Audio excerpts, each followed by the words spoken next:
अपने YouTube channel exam 21 में आपका वेलकम है। इस भाग में हम लोग करेंट अफेयर से रिलेट टॉपिक पर डिस्कस करेंगे जो आपके ज्ञान के साथ साथ नॉलेज के साथ साथ आगामी परीक्षाओं के लिए भी बहुत इम्पॉर्टेंट साबित होगा। और यह टॉपिक क्या है? जैविक खेती से बढ़ेगी किसानों की आय। ओके। और आगे लिखा गया है गंगा किनारे के जिलों में सरकार का फोकस, जीवनदायिनी में जाने वाले रासायनिक जहर पर भी लगेगी लगाम। ओके, तो आइए इस पर हम लोग डिस्कस कर लेते हैं। जैविक खेती से बढ़ेगी किसानों की आय। तो जैविक खेती से किसानों की आय जो बढ़ाने की बात कही जा रही है, सबसे पहले इस तथ्य पर हम लोग डिस्कस कर लेते हैं, इस पॉइंट पर डिस्कस कर लेते हैं कि सेंट्रल गवर्नमेंट यानी भारत सरकार और उत्तर प्रदेश सरकार द्वारा किसानों की आय को दोगुना करने का लक्ष्य कब तक रखा गया है?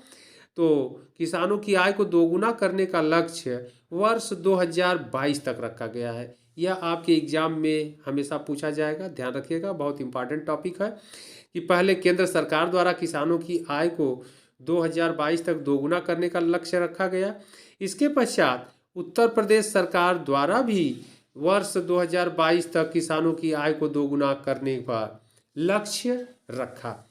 और इस लक्ष्य की प्राप्ति के लिए उत्तर प्रदेश सरकार द्वारा किसानों जैविक खेती के बढ़ावा देने पर विशेष बल दिया जा रहा है, जिसे ऑर्गेनिक फार्मिंग कहते हैं। तो जैविक खेती पर विशेष फोकस उत्तर प्रदेश सरकार का है और केंद्र सरकार का भी है। तो आइए देख लेते हैं कि सबसे पहले इस बात पर हम लोग डिस्कस कर लेते हैं कि जैविक खेती से लाभ क्या होगा, क्योंकि आपके एग्जाम में जहाँ पर निबंध के टॉपिक आते हैं वहाँ पर भी यह क्वेश्चन पूछा जाता है और फिर सामान्य अध्ययन के भी प्रश्न यहाँ से बनते हैं, और तो दोनों के लिए यह इम्पॉर्टेंट है।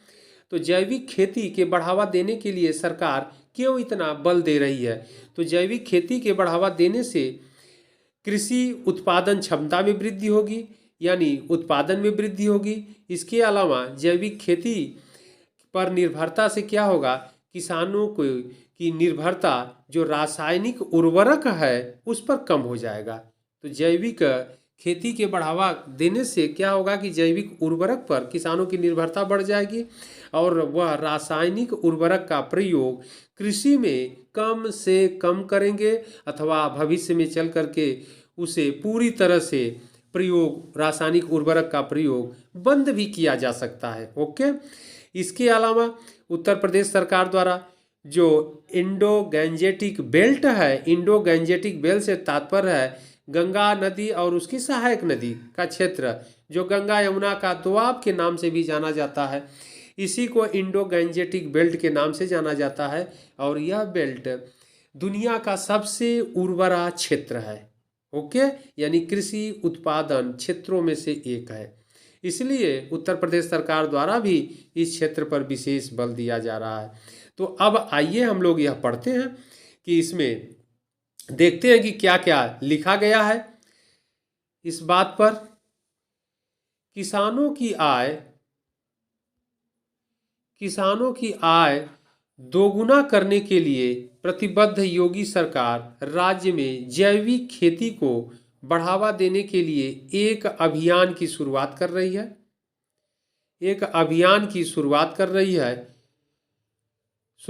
रही है। पहले इस अभियान में 11 जिले के 21,000 से अधिक किसानों को शामिल किया जाएगा। ओके, यानी प्रथम चरण में 11 जिलों के 21,000 से अधिक किसानों को शामिल किया जाएगा।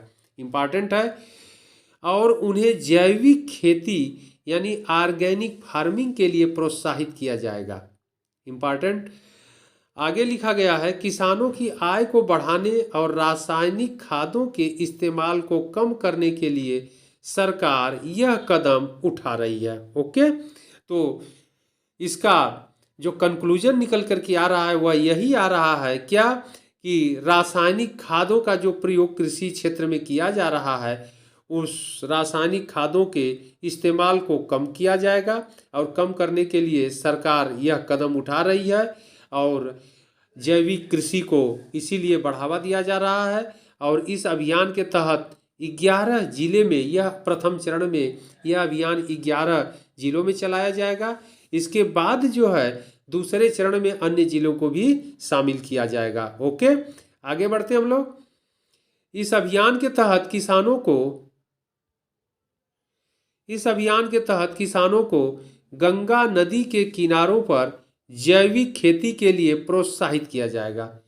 ओके, इससे न केवल खेती की लागत कम होगी बल्कि कृषि उत्पादन और किसानों की आय में भी वृद्धि होगी।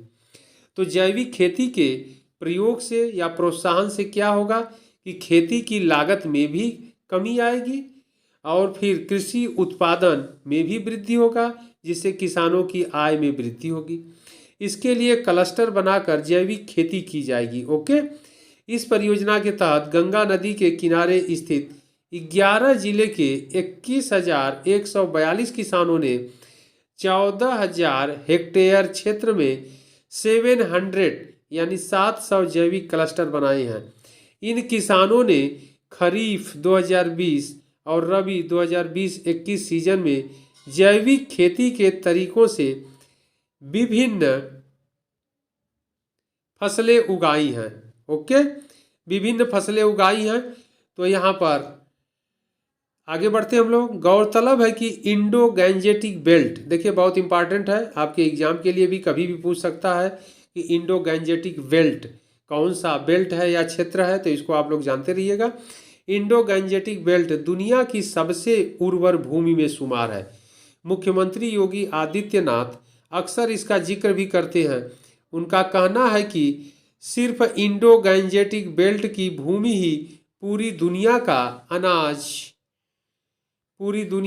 अनाज भंडार बन सकती है। ओके,